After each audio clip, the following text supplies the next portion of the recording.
L'initiative de ce soir est organisée par nos trois syndicats, donc la FSU, la CGT et Solidaire 05.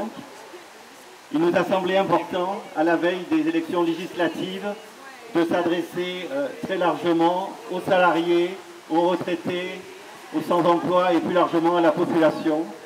Ces élections, il y a des enjeux très importants qui arrivent.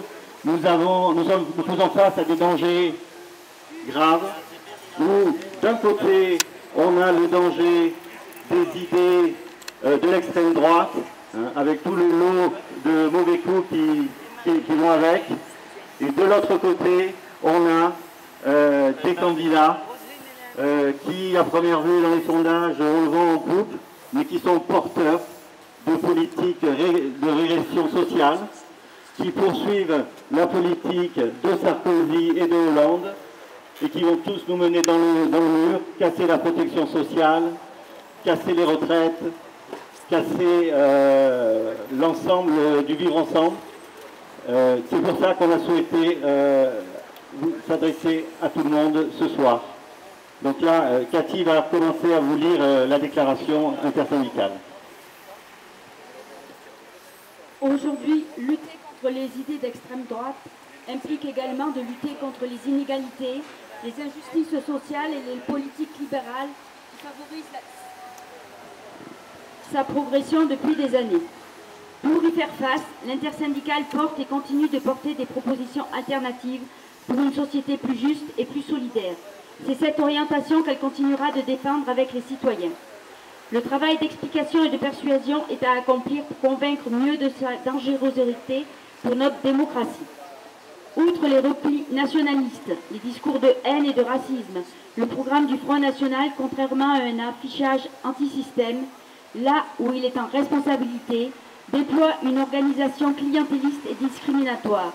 Il dit parler au nom du peuple et des petits, méprise les solidarités en s'attaquant par exemple au milieu associatif et culturel. Pour réduire les impôts, il fragilise le service public.